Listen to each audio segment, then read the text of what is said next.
ನಮಸ್ಕಾರ ವೀಕ್ಷಕರೇ, ಈ ವಿಡಿಯೋದಲ್ಲಿ ಫಿಶ್ ಫಾರ್ಮಿಂಗನ್ನು ಯಾಕೆ ಮತ್ತು ಹೇಗೆ ಮಾಡಬೇಕು ಅನ್ನೋದನ್ನು ನೋಡೋಣ. ಮೊದಲಿಗೆ ನಾವು ಯಾವ ಮೆಥಡಲ್ಲಿ ಫಿಶ್ ಫಾರ್ಮಿಂಗನ್ನು ಮಾಡಬೇಕು ಅಂತ ಅಂದ್ಕೊಂಡಿದ್ದೀವೋ ಆ ಮೆಥಡಲ್ಲಿ ಈಗಾಗಲೇ ಯಾರು ಮಾಡಿರ್ತಾರೋ ಅಂತಹ ಫಾರ್ಮ್ಗಳಿಗೆ ಭೇಟಿ ನೀಡಬೇಕು. ಕನಿಷ್ಠ ಒಂದು 4-5 ಫಾರ್ಮ್ ಭೇಟಿ ನೀಡಬೇಕು. ಸೊ ಅಲ್ಲಿ ಅವರು ಯಾವ ರೀತಿಯಲ್ಲಿ ಮೇಂಟೆನೆನ್ಸನ್ನು ಮಾಡ್ತಾ ಇದ್ದಾರೆ ಅಥವಾ ಯಾವ ರೀತಿ ಫಾರ್ಮ್ ಸೆಟಪ್ಪನ್ನು ಮಾಡಿದ್ದಾರೆ ಅನ್ನೋದರ ಬಗ್ಗೆ ಸಂಪೂರ್ಣ ಮಾಹಿತಿಯನ್ನು ಕಲೆಕ್ಟ್ ಮಾಡಬೇಕು. ಇನ್ನು ನೆಕ್ಸ್ಟು ರಿಸರ್ಚ್ ಆ್ಯಂಡ್ ಪ್ಲ್ಯಾನಿಂಗ್. ನಾವು ಫಿಶ್ ಫಾರ್ಮಿಂಗನ್ನು ಯಾವ ರೀತಿ ಮಾಡಬೇಕು ಅನ್ನೋದ್ರ ಬಗ್ಗೆ ಒಂದು ಪ್ಲ್ಯಾನನ್ನು ಮಾಡ್ಕೋಬೇಕು. ಹಾಗೆ ಅದ್ರ ಬಗ್ಗೆ ಒಂದು ಚಿಕ್ಕ ರಿಸರ್ಚನ್ನು ಮಾಡಬೇಕು. ಹೇಗೆ ಅಂತಂದರೆ, ಮೊದಲನೇದಾಗಿ ಲರ್ನ್ ಅಬೌಟ್ ಫಿಶ್ ಫಾರ್ಮಿಂಗ್. ಅಂದರೆ ಮೀನುಗಳಲ್ಲಿ ಯಾವೆಲ್ಲ ಜಾತಿಗಳಿವೆ, ಯಾವ ಜಾತಿಗಳಿಗೆ ಏನೆಲ್ಲ ಬೇಕಾಗುತ್ತೆ ಅನ್ನೋದರ ಬಗ್ಗೆ ಮಾಹಿತಿಯನ್ನು ತಿಳ್ಕೊಳ್ಬೇಕು. ಇನ್ನು next choose the right fish species. ಅಂದರೆ ಯಾವ ಕ್ಲೈಮೇಟ್ಗೆ ಯಾವ ಜಾತಿಗಳು ಚೆನ್ನಾಗಿ ಬೆಳೆಯುತ್ತೆ ಮತ್ತು ನಿಮ್ಮ ಲೋಕಲ್ ಮಾರ್ಕೆಟಲ್ಲಿ ಯಾವ ಮೀನುಗಳಿಗೆ ಡಿಮ್ಯಾಂಡ್ ಇದೆ ಅನ್ನೋದನ್ನು ತಿಳ್ಕೊಳ್ಬೇಕು. ಅಥವಾ ನೀವು ಬೇರೆ ಜಾತಿ ಮೀನುಗಳನ್ನು ಬೆಳೆದರೆ ಆ ಮೀನುಗಳಿಗೆ ಎಲ್ಲಿ ಮಾರ್ಕೆಟ್ ಇದೆ, ಆ ಮಾರ್ಕೆಟ್ಗೆ ನಾನು ತಗೊಂಡು ಹೋದರೆ ವರ್ಕೌಟ್ ಆಗುತ್ತಾ ಅನ್ನೋದನ್ನು ತಿಳ್ಕೊಳ್ಬೇಕು. ಇನ್ನು ನೆಕ್ಸ್ಟು ಸೆಲೆಕ್ಟ್ ಅ ಸೂಟಬಲ್ ಲೊಕೇಶನ್. ಅಂದರೆ ಒಳ್ಳೆಯ ಮಣ್ಣು ಮತ್ತು ನೀರಿನ ಸೋರ್ಸ್ ಇರುವಂತಹ ಜಾಗಗಳನ್ನು ಆಯ್ಕೆ ಮಾಡಬೇಕು. ಮತ್ತು ತುಂಬ ಹೀಟ್ ಇರುವಂತಹ ಜಾಗಗಳಲ್ಲಿ ಎಲ್ಲ ಮೀನಿನ ಜಾತಿಗಳು ಚೆನ್ನಾಗಿ ಗ್ರೋತ್ ಬರೋದಿಲ್ಲ. ಮತ್ತು ತುಂಬ ಕೋಲ್ಡ್ ಇರುವಂತಹ ಜಾಗಗಳಲ್ಲೂ ಎಲ್ಲ ಮೀನಿನ ತಳಿಗಳು ಚೆನ್ನಾಗಿ ಗ್ರೋತ್ ಬರೋದಿಲ್ಲ. ಸೊ ನಿಮ್ಮ ಲೊಕೇಶನ್ಗೆ ಯಾವ ಮೀನಿನ ತಳಿಗಳು ಸೂಕ್ತ ಅನ್ನೋದನ್ನು ತಿಳ್ಕೊಳ್ಬೇಕು. ಇನ್ನು ನೆಕ್ಸ್ಟು ಡಿಸೈನ್ ಯುವರ್ ಫಾರ್ಮ್. ಅಂದರೆ ನೀವು ಫಾಂಡ್ಗಳನ್ನು ಮಾಡ್ತಾ ಇರ್ಬೋದು ಅಥವಾ ಟ್ಯಾಂಕ್ಗಳನ್ನು ಮಾಡ್ತಾ ಇರ್ಬೋದು. ಯಾವುದೇ ಒಂದಾದರೂ ಯಾವ ಜಾಗದಲ್ಲಿ ಅದನ್ನು ಮಾಡಬೇಕು, ಮತ್ತು ಫೀಡನ್ನು ಎಲ್ಲಿ ಸ್ಟೋರ್ ಮಾಡಬೇಕು, ಮತ್ತು ಪಾಂಡ್ ಅಥವಾ ಟ್ಯಾಂಕ್ಗಳ ಸುತ್ತಲೂ ಒಂದು ವಾಕೇಬಲ್ ಸ್ಪೇಸನ್ನು ಬಿಟ್ಕೊಳ್ಳುವಂಥದ್ದಾಗಿರಲಿ, ಅಥವಾ ಫ್ಯೂಚರಲ್ಲಿ ನಿಮ್ಮ ಪ್ಲ್ಯಾನ್ಸ್ ಏನಿದೆಯೋ ಅದೇ ತರಹ ಒಂದು ಡಿಸೈನನ್ನು ಮಾಡಿಕೊಳ್ಬೇಕು. Next permission and license. ನಿಮ್ಮ ಹತ್ತಿರದ ಗ್ರಾಮ ಪಂಚಾಯಿತಿಗಳಾಗಿರ್ಬೋದು ಅಥವಾ ನಗರ ಪಂಚಾಯಿತಿಗಳಾಗಿರ್ಬೋದು ಮತ್ತು ಮೀನುಗಾರಿಕೆ ಇಲಾಖೆಯಿಂದಾಗಿರ್ಬೋದು ನಿಮ್ಮ ಫಾರ್ಮಿಗೆ ಲೈಸೆನ್ಸ್ ಮತ್ತು ಪರ್ಮಿಷನನ್ನು ತೆಗೆದುಕೊಳ್ಳುವಂಥದ್ದು. ಇನ್ನು next secure funding and budgeting. ನಿಮ್ಮ ಫೈನಾನ್ಷಿಯಲ್ ರಿಸೋರ್ಸನ್ನು ನೋಡಿಕೊಂಡು ಒಂದು ಬಜೆಟನ್ನು ಸೆಟ್ ಮಾಡಿಕೊಳ್ಳುವಂಥದ್ದು. ಇನ್ನು ನೆಕ್ಸ್ಟು ಫಾರ್ಮ್ ಸೆಟಪ್. ಅದರಲ್ಲಿ ಮೊದಲನೇದಾಗಿ ಬರುವಂಥದ್ದು construct the pond or tanks. ಅಂದರೆ ನೀವು ಪಾಂಡ್ ಆದರೂ ಮಾಡ್ತಾ ಇರ್ಬೋದು ಅಥವಾ ಟ್ಯಾಂಕನ್ನಾದರೂ ಮಾಡ್ತಾ ಇರ್ಬೋದು.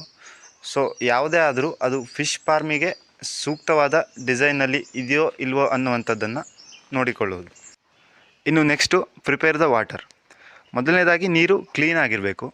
ಮತ್ತು ನೀವು ಆಯ್ಕೆ ಮಾಡಿರುವಂತಹ ಮೀನಿನ ಜಾತಿಗೆ ಟೆಂಪ್ರೇಚರ್ ಮತ್ತು pH ಲೆವೆಲ್ ಮತ್ತು ಆಕ್ಸಿಜನ್ ಸರಿಯಾಗಿದೆಯಾ ಅನ್ನೋದನ್ನು ನೋಡ್ಕೊಳ್ಬೇಕು. ಇನ್ನು ನೆಕ್ಸ್ಟು ಪರ್ಚೇಸ್ ಫಿಂಗರ್ಲಿಂಗ್ಸ್. ಸೊ ನೀವು ಮೀನು ಮರಿಗಳನ್ನು ತೆಗೆದುಕೊಳ್ಳಬೇಕಿದ್ರೆ ಅದು ಒಳ್ಳೆ ಕಂಡೀಷನ್ನಲ್ಲಿ ಇದೆಯೋ ಇಲ್ವೋ ಅನ್ನುವಂಥದ್ದನ್ನು ನೋಡಿಕೊಂಡು ಪರ್ಚೇಸ್ ಮಾಡಬೇಕು. ಇನ್ನು ನೆಕ್ಸ್ಟು ಬಯೋಸೆಕ್ಯೂರಿಟಿ ಮೆಜರ್ಸ್. ಸೊ ಹೊರಗಡೆಯಿಂದ ಯಾವುದೇ ಪ್ರಾಣಿ ಅಥವಾ ಪಕ್ಷಿಗಳು ನಿಮ್ಮ ಫಾರ್ಮ್ ಒಳಗಡೆ ಬರದೇ ಇರೋ ಹಾಗೆ ಕಾಪಾಡಿಕೊಳ್ಬೇಕು. ಸೊ ಈ ರೀತಿ ಬಯೋಸೆಕ್ಯೂರಿಟಿ ಕಾಪಾಡ್ಕೊಳ್ಳೋದ್ರಿಂದ ನಿಮ್ಮ ಫಾರ್ಮ್ಗೆ ಔಟರ್ ಸೋರ್ಸಿಂದ ಯಾವುದೇ ರೀತಿಯಾದ ಡಿಸೀಸ್ ಅಟ್ಯಾಕ್ ಆಗೋದಿಲ್ಲ. Next farm management. ಇದರಲ್ಲಿ ಫಸ್ಟ್ ಮ್ಯಾನೇಜ್ ವಾಟರ್ ಕ್ವಾಲಿಟಿ. ಅಂದರೆ ರೆಗ್ಯುಲರ್ ಆಗಿ ವಾಟರ್ನ ಮಾನಿಟರ್ ಮಾಡ್ತಾ ಇರಬೇಕಾಗತ್ತೆ. ಸೊ ವಾಟರ್ ಪ್ಯಾರಾಮೀಟರ್ಗಳಲ್ಲಿ ಏನಾದರೂ ವೇರಿಯೇಷನ್ ಕಂಡು ಬಂದಲ್ಲಿ, ಈಗ ಉದಾಹರಣೆಗೆ ಟೆಂಪ್ರೇಚರ್ ಅಥವಾ pH ಲೆವೆಲ್ ಅಥವಾ ಆಕ್ಸಿಜನ್ ಲೆವೆಲಲ್ಲಿ ಏನಾದರೂ ವೇರಿಯೇಷನ್ ಕಂಡು ಬಂದಲ್ಲಿ ಅದನ್ನು ಕಂಟ್ರೋಲ್ ಮಾಡಬೇಕು. ಇನ್ನು next feed the fish. Balanced ಡಯೆಟನ್ನು ಪ್ರೊವೈಡ್ ಮಾಡಬೇಕಾಗತ್ತೆ. ಮತ್ತು ಯಾವ ಫಿಶ್ಗೆ ಎಷ್ಟು ಪ್ರೋಟೀನ್ ಇರುವಂತಹ ಫೀಡನ್ನು ಯೂಸ್ ಮಾಡಬೇಕು ಅನ್ನುವಂಥದ್ದನ್ನು ತಿಳ್ಕೊಳ್ಬೇಕು. ಹಾಗೆ ಯಾವ ಏಜಲ್ಲಿ ಯಾವ ಫೀಡ್ ಸೈಜನ್ನು ಯೂಸ್ ಮಾಡಬೇಕು ಅನ್ನೋದನ್ನು ತಿಳ್ಕೊಳ್ಬೇಕಾಗ್ತದೆ. ಇನ್ನು next fish health. Fish regular ಆಗಿ ಫೀಡನ್ನು ತಿಂತಾ ಇದೆಯಾ ಇಲ್ವಾ, ಅಥವಾ ಅದು ಸ್ಟ್ರೆಸ್ ಆಗ್ತಾ ಇದೆಯಾ ಅಂತ ನೋಡಬೇಕು. ಮತ್ತು ಯಾವುದಾದ್ರೂ ರೋಗದ ಲಕ್ಷಣಗಳು ಇದೆಯಾ ಅನ್ನೋದನ್ನು ಡೈಲಿ ಚೆಕ್ ಮಾಡ್ತಾ ಇರಬೇಕು. ಇನ್ನು ನೆಕ್ಸ್ಟು ಹಾರ್ವೆಸ್ಟಿಂಗ್. ಮಾರ್ಕೆಟಲ್ಲಿ ಯಾವ ಟೈಮಲ್ಲಿ ಹೆಚ್ಚಿನ ಡಿಮ್ಯಾಂಡ್ ಇರುತ್ತೋ ಅಂಥ ಟೈಮಲ್ಲಿ ಹಾರ್ವೆಸ್ಟ್ಗೆ ಬರೋ ಹಾಗೆ ನೀವು ಪ್ಲ್ಯಾನ್ ಮಾಡ್ಕೋಬೇಕು. ಮತ್ತು ಪ್ರಾಪರ್ ಮೆಥಡನ್ನು ತಿಳ್ಕೊಂಡು ಹಾರ್ವೆಸ್ಟಿಂಗ್ ಮಾಡಬೇಕು. ಇನ್ನು next marketing and selling the fish. ನೀವು ಫಿಶನ್ನು ಎಲ್ಲಿ ಸೇಲ್ ಮಾಡಬೇಕು ಅಂತ ಅಂದ್ಕೊಂಡಿದ್ದೀರೋ ಅದ್ರ ಬಗ್ಗೆ ಮೊದಲೇ ಒಂದು ಪ್ಲ್ಯಾನಿಂಗನ್ನು ಮಾಡ್ಕೊಳ್ಬೇಕಾಗ್ತದೆ. ಹೇಗೆ ಅಂದರೆ, ನೀವು ಲೋಕಲ್ ಮಾರ್ಕೆಟಲ್ಲಿ ಅದನ್ನು ಮಾರ್ತಾಯಿದ್ದೀರೋ ಅಥವಾ ರೆಸ್ಟೋರೆಂಟ್ಗಳಿಗೆ ಮಾರ್ತಾಯಿದ್ದೀರೋ ಅಥವಾ ನೀವೇ ಅದನ್ನು ರೀಟೇಲಲ್ಲಿ ಸೇಲ್ ಮಾಡಬೇಕು ಅಂತ ಅಂದ್ಕೊಂಡಿದ್ದೀರೋ ಅನ್ನೋದ್ರ ಬಗ್ಗೆ ಒಂದು ಪ್ಲ್ಯಾನಿಂಗನ್ನು ಮಾಡ್ಕೊಳ್ಬೇಕಾಗ್ತದೆ. ಇನ್ನು ಫಿಶ್ ಫಾರ್ಮಿಂಗನ್ನು ಯಾಕೆ ಮಾಡಬೇಕು ಅಂತ ನೋಡೋದಾದರೆ, ಒಂದು ಫಿಶ್ ಪ್ರೊಡಕ್ಷನ್ ಜಾಸ್ತಿ ಆಗುತ್ತೆ ಮತ್ತು ನಾವು ಮೇಯ್ನಾಗಿ ಬೆಳೀತಾ ಇರುವಂತಹ ಬೆಳೆಗಳ ಜೊತೆಗೆ ಒಂದು ಸೈಡ್ ಇನ್ಕಮ್ ಆಗುತ್ತೆ. ಇನ್ನು ಫಿಶ್ ವೇಸ್ಟೇಜ್ ವಾಟರನ್ನು ಹೇಗೆ ಯೂಸ್ ಮಾಡ್ಕೊಳ್ಬೇಕು ಮತ್ತು ಅದರಲ್ಲಿ ಏನೆಲ್ಲ ಕಂಟೆಂಟ್ಸ್ ಇರುತ್ತೆ ಅನ್ನೋದನ್ನು ನೋಡೋದಾದರೆ, ಇದರಲ್ಲಿ ನೈಟ್ರೋಜನ್ ಮತ್ತು ಪೊಟ್ಯಾಷಿಯಮ್ ಮತ್ತು ಫಾಸ್ಫರಸ್ ಹಾಗೂ ಮೈಕ್ರೋನ್ಯೂಟ್ರಿಯೆಂಟ್ಸ್ ಮತ್ತು ಬೆನಿಫಿಷಿಯಲ್ ಬ್ಯಾಕ್ಟೀರಿಯಾಗಳಿರ್ತದೆ.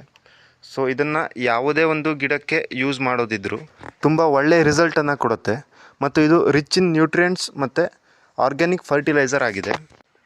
ಹೀಗೆ ನಾವೀಗ ಮಾಡ್ತಾ ಇರುವಂತಹ ಕೃಷಿಯ ಜೊತೆಗೆ ಮೀನು ಕೃಷಿಯನ್ನು ಅಳವಡಿಸಿಕೊಳ್ಳೋದ್ರಿಂದ ಈ ಎಲ್ಲ ಪ್ರಯೋಜನಗಳನ್ನು ಪಡೆದುಕೊಳ್ಬೋದಾಗಿದೆ. ಸೊ ಇನ್ನು ಹೆಚ್ಚಿನ ವೀಡಿಯೋಗಳಿಗಾಗಿ ನಮ್ಮ ಚಾನಲನ್ನು ಸಬ್ಸ್ಕ್ರೈಬ್ ಮಾಡಿ. Thank you.